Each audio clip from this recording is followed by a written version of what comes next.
할렐루야. 참 좋으신 하나님의 위로와 평안과 은혜가 함께 하시기를 축원합니다. 세상이 참 어수선하죠. 이상 기온으로 날씨를 예측할 수가 없고 전쟁의 소문도 날로 늘어가고 있습니다. 어수선한 세상만 어수선한 것이 아니라 그 어느 때보다도 정치적으로도 혼란스럽습니다. 우리 사회가 하루속히 이 혼란을 극복하고 안정을 되찾을 수 있기를 소망합니다. 여러분 혹시 세계적으로 유명한 기독교 NGO 단체인 월드비전을 아십니까? 또한 월드비전이 1950년 6.25 전쟁으로 인해 부모를 잃은 고아와 남편을 잃은 부인들을 돌보기 위해 만들어진 단체라는 것도 아십니까? 월드비전을 상징하는 사진이 있는데요.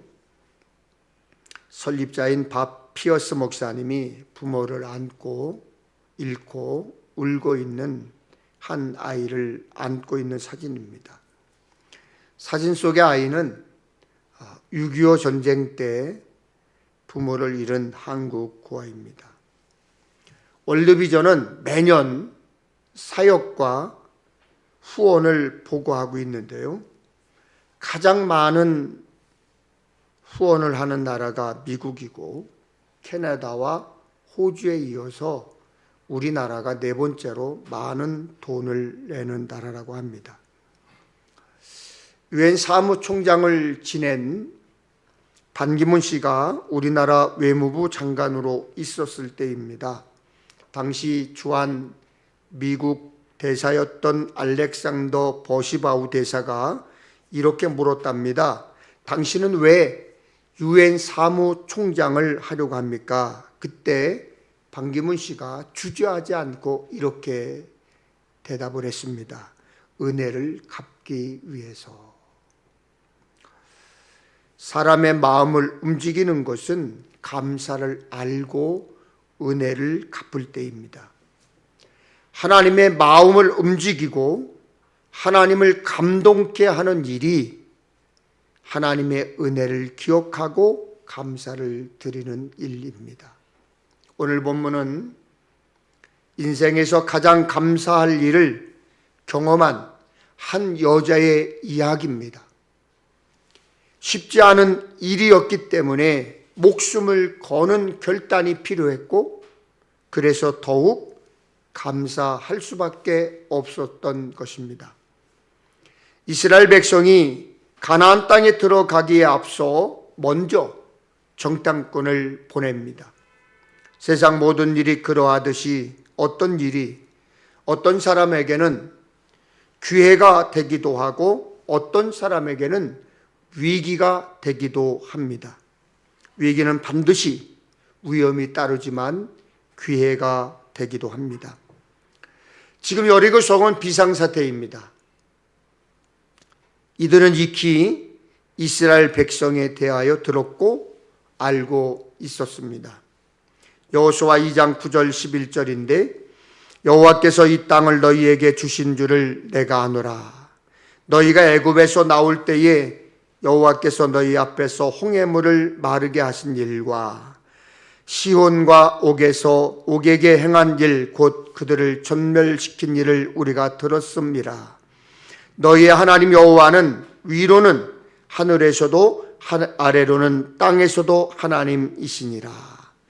여리고 성에는 몰래 들어온 정탐꾼들을 잡으려고 혈안이 되어 있었습니다. 그때 기생 라합의 집에 정탐꾼들이 들어왔습니다. 목숨이 경각에 달린 순간 정탐꾼과 라합의 대화를 한번 들어보십시오. 여호수아 2장 13절입니다. 나의 부모와 나의 남녀 형제와 그들에게 속한 모든 사람을 살려주어 우리 목숨을 죽음에서 건져내라. 라합은 여리고성에 닥친 위기 가운데서 자신의 가정을 구원하시는 하나님의 손길을 보았고 그것을 기회로 삼았습니다. 참 재미있는 사실이 있습니다.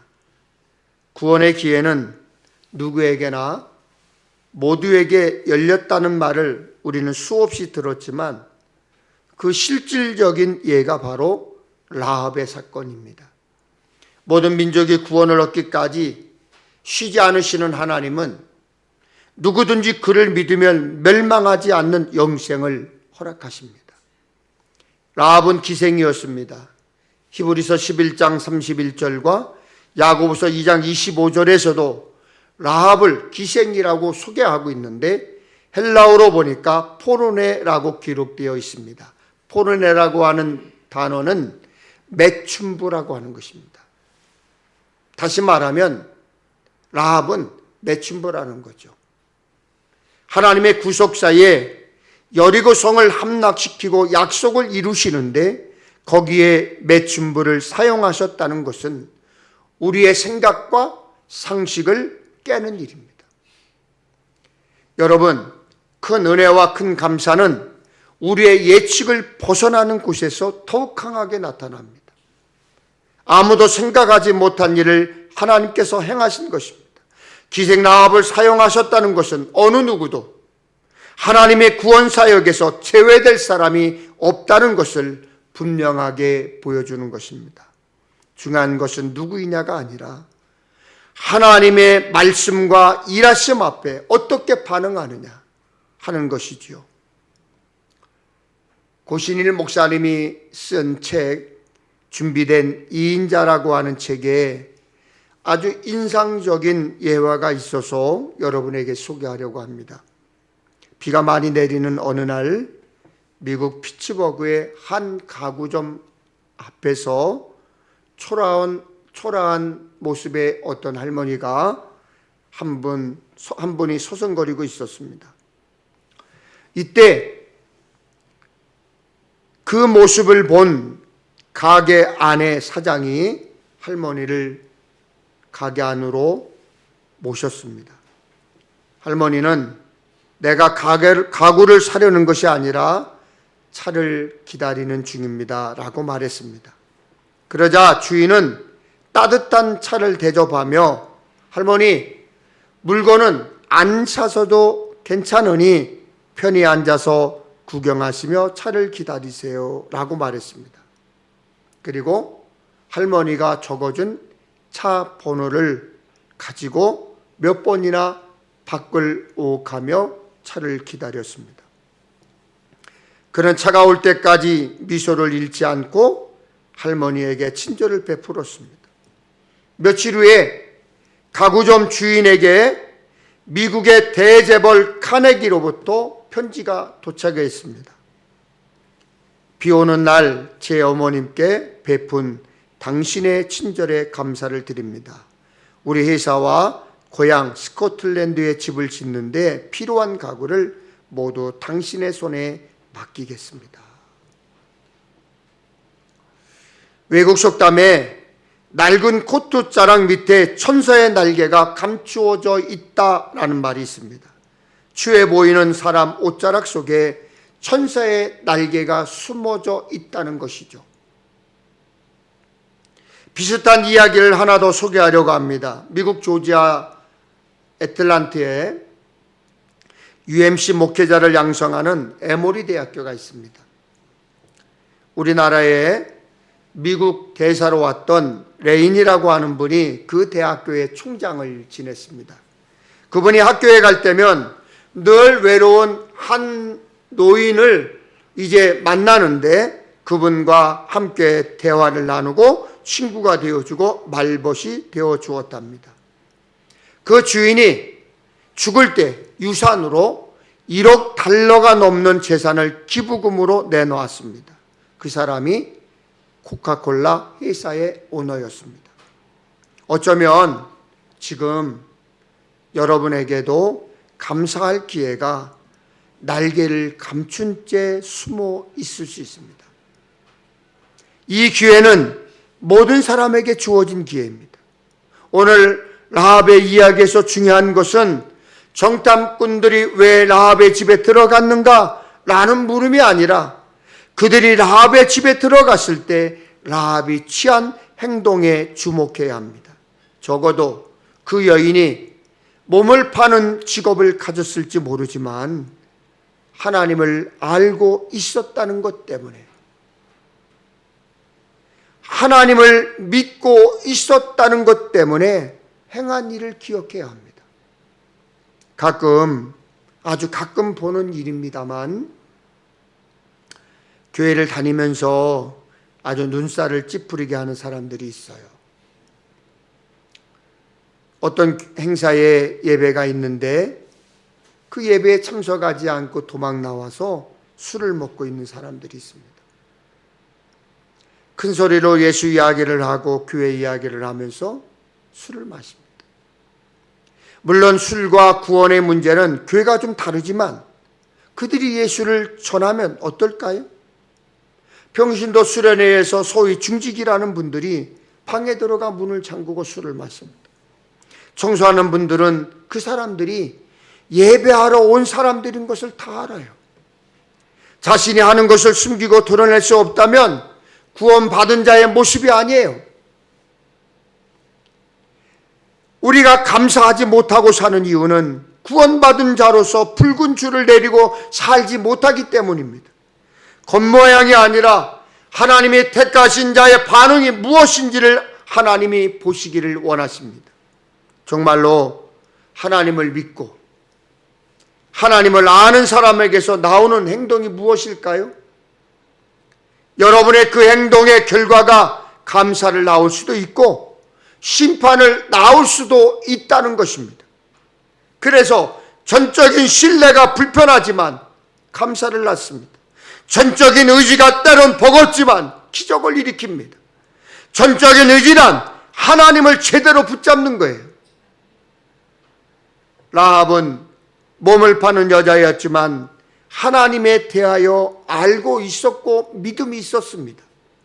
라합이 하나님에 대하여 들었을 때 마음이 녹았고 정신을 잃었다면서 너희의 하나님 여호와는 위로는 하늘에서도 아래로는 땅에서도 하나님이시니라 라고 고백을 했습니다.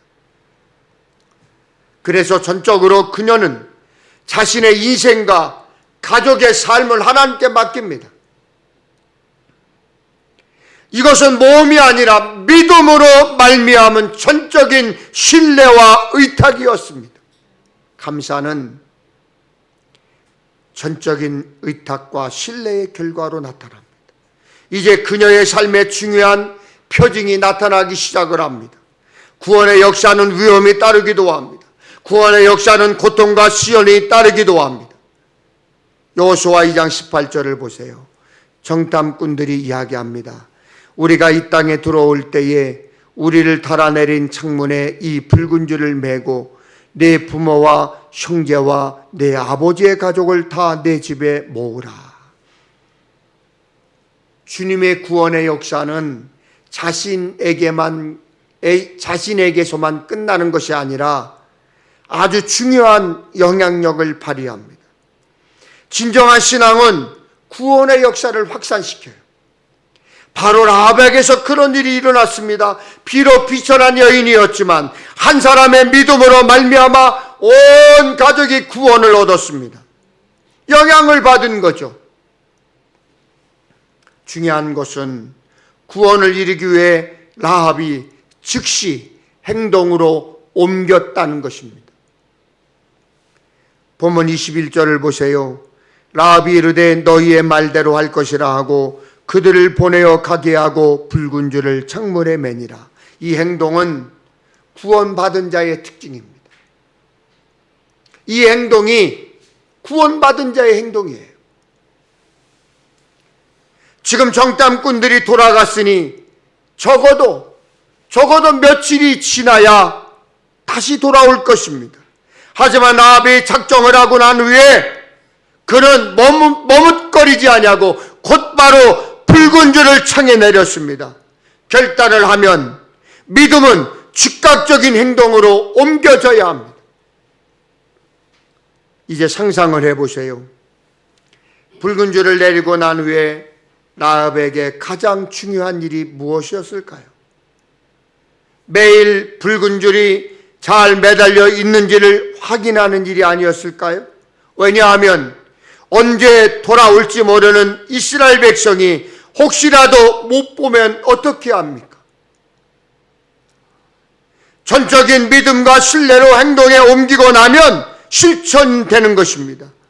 우리 주변에는 교회를 다니면서도 자신을 드러내는 것을 싫어하는 분이 있어요. 교회 등록을 거부합니다. 가정에 곁에 붙이는 것을 꺼립니다. 성경 들고 다닌 것을 주저합니다. 예배 때 늦게 와서 제일 뒤에 앉아 있다가 예배가 끝나기 전에 도망치듯 나갑니다. 믿음에 대한 자신과 결단이 없는 것이지요.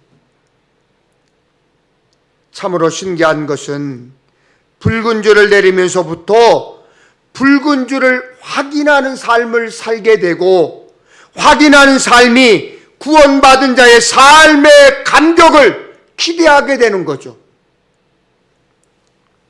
여러분, 기대가 없는 사람에게는 감격도 없다는 것을 아십니까?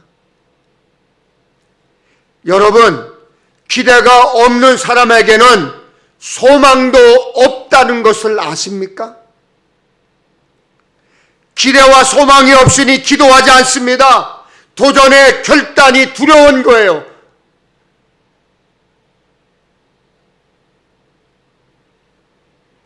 우리가 또 하나 생각할 것이 있습니다. 붉은 줄을 내리는 순간 라합은 무척 불편하기도 하고 위험하기도 했을 것입니다. 이웃 동네 사람들이 지나가다가 갑자기 라합의 창문에 내려진 줄을 보면서 의아하게 생각할 수도 있었을 것입니다. 아무 특징이 없던 집에 붉은 줄이 내려지면서 사람들이 주목하여 보게 될 것 아닙니까? 그러니 심판의 날이 이르기까지 조심하지 않으면 안 됐을 거예요. 그런데 그것이 과연 불편함으로 끝나는 이유였을까요? 아닙니다. 매일매일 기대감이 있었을 거예요.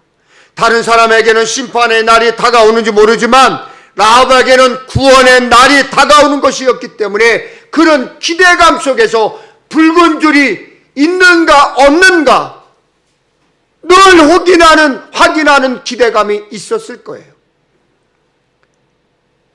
인도네시아 김독수 선교사를 통해 들은 이야기예요. 인도네시아 사람들은 주민등록증에 KTP라고 하는 조그만 그 공간이 있는데 거기에 꼭 기록해야 하는 것이 있답니다. 종교를 기록해야 돼요. 그런데 인도네시아는 인구 87%가 무슬림이에요. 기독교라고 거기에 기록하는 순간부터 그들에게는 고난이 찾아옵니다. 취직하기도 힘들어집니다. 각종 혜택도 사라집니다. 그런데 이러한 불편함을 감수하는 사람이 있어요.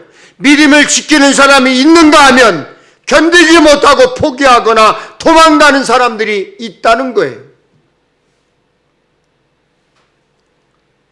우리가 붉은 줄을 내린다는 것에 대해 다시 한번 생각해 봤으면 좋겠어요. 우리는 종종 예수 믿는 것 때문에 사람들에게 핀찬도 받고 조롱당하기도 하고 입방아에 오르내리기도 합니다. 그런데 그런 어려움 속에서 인내할 때 감사의 일들이 만들어진다는 거죠. 사랑하는 여러분, 우리가 드리는 추수감사에서 진정한 감사가 무엇입니까? 모든 일이 잘 풀려서? 내가 많이 누리고 있기 때문에? 감사하는 것이라면 그 감사의 감격이 얼마나 갈까요? 사실은 붉은 줄을 내리고 사는 우리의 삶에서 역사하신 하나님에 대한 감격이 중요한 것이 아닐까요? 하나님의 사랑과 미래에 대한 축복 때문에 기대가 있는 감사 말입니다.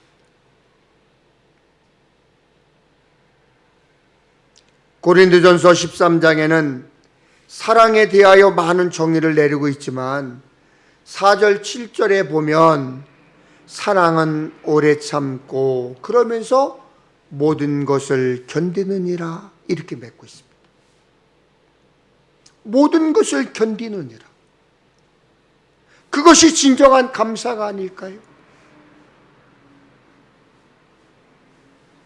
파르르 후루룩 조금만 어려우면 떠나가.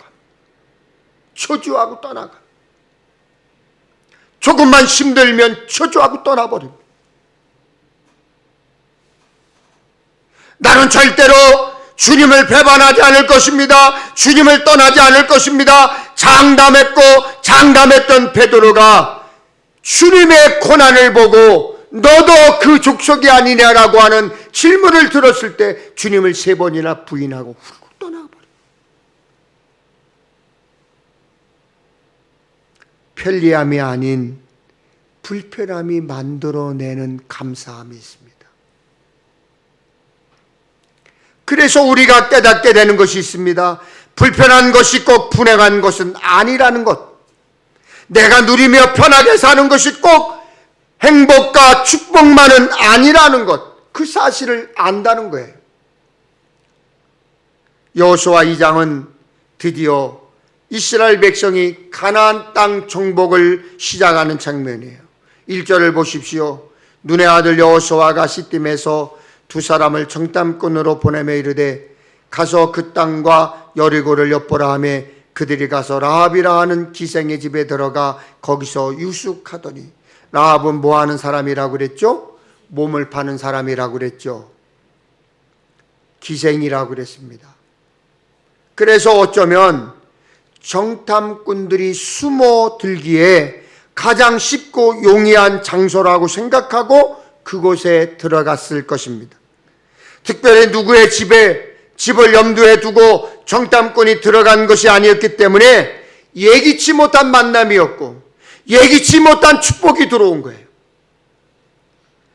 그것이 기대하지 못했던 축복을 만들게 된 거예요. 중요한 것은 그 만남이 축복이 되었지만 그렇지 않을 수도 있다는 거예요. 축복은 거저오는 게 아니에요. 축복은 저절로 그냥 찾아오는 게 아니에요. 여러분, 감사도 그냥 감사가 되는 게 아니에요. 감사를 만들 줄 아는 사람이 돼야 돼요.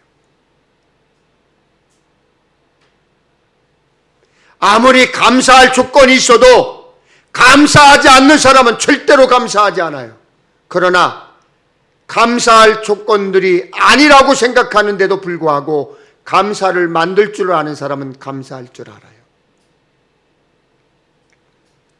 당시 여리고성이 이스라엘 백성이 요단강을 건너오는 것을 보고 촉각을 곤두세우고 있었던 것 같습니다. 여호수아 2장 2, 3절을 보세요. 어떤 사람이 여리고 왕에게 말하여 이르되 보소서 이 밤에 이스라엘 자손 중에 몇 사람이 이 땅을 정탐하러 이리로 들어왔나이다. 여리고 왕이 라합에게 사람을 보내 이르되 내게로 와서 내 집에 들어간 그 사람들을 끌어내라. 그들은 이 온 땅을 정탐하러 왔느니라. 여리고 왕에게 고하니가 이스라엘 자손 중 몇 사람이라고 분명하게 말한 점, 그리고 그들이 라합의 집으로 들어갔다는 것을 알았다라고 하는 것을 생각해 볼 때 쉽게 정황을 짐작할 수 있습니다.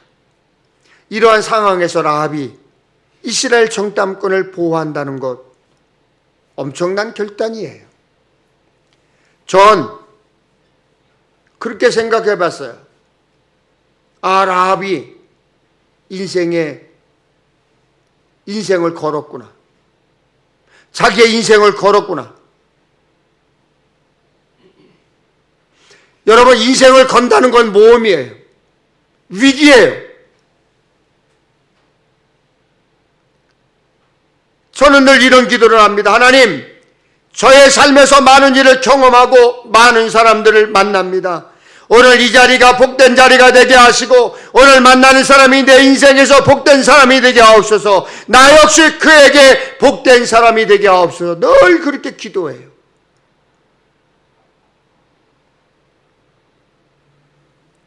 사실 오늘 우리에게 일어나는 모든 일들이 하나님의 뜻과 손길 가운데 일어나고 있음을 믿을진데 좀 더 우리의 삶이 진지해지고 하나님의 일하심에 반응해야 되지 않겠습니까? 누가 주의 낯을 피하리오. 이 고백이 나의 고백이 되어야 하지 않겠습니까? 작년 2023년 5월에 제가 제주도 올레길을 걸으러 갔었습니다. 올레길 3코스를 걷고 있을 때 한 청년이 다가오더니 목사님 안녕하세요 인사하는 거예요. 엄청 당황스러웠어요. 순간 깨닫게 된 것은 누가 주의 빛 낯을 피하리요. 그 생각이 확 떠오르는 거예요. 우리는 흔히 아는 사람이 없으면 피한다고 생각하지만 또한 아는 사람이 없는 것으로 피하지만 어찌 하나님의 눈을 피할 수 있습니까?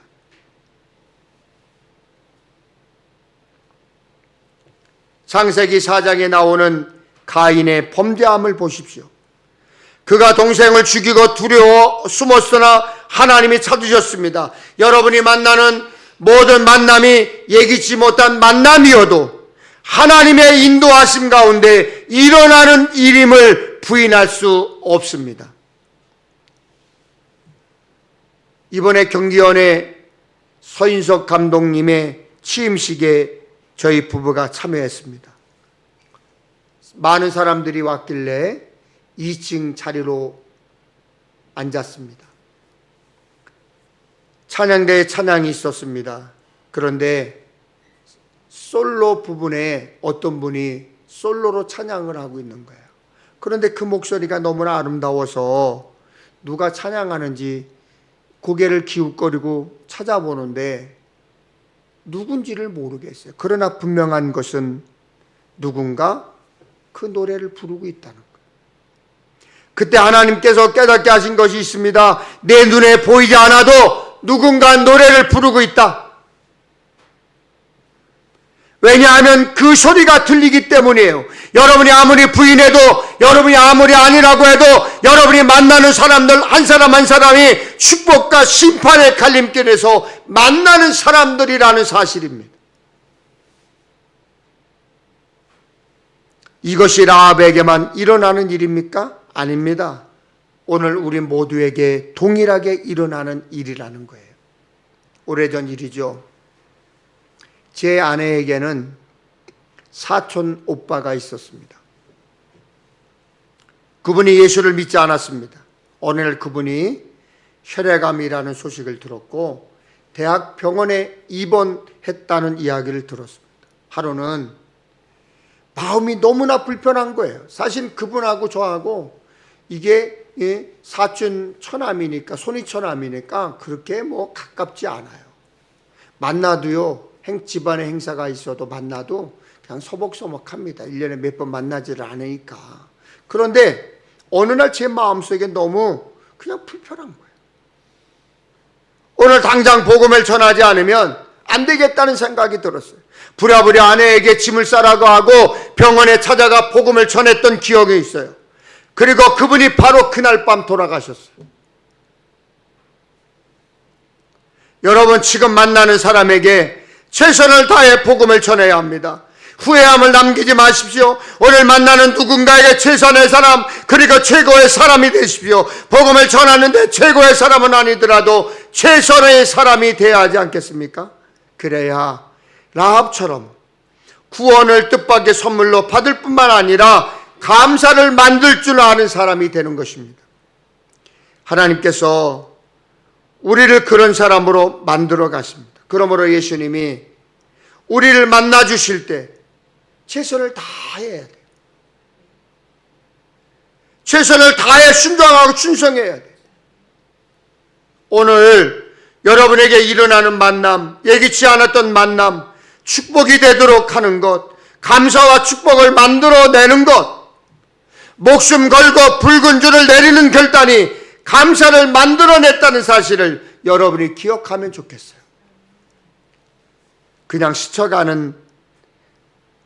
지나가는 만남으로 끝나는 것이 아니라 감사의 기념비를 세우는 만남이 이루어지기를 축원합니다. 오늘 우리가 배운 놀라운 사실이 있습니다. 감사는 생기는 것이 아니라 만들어진다는 거죠.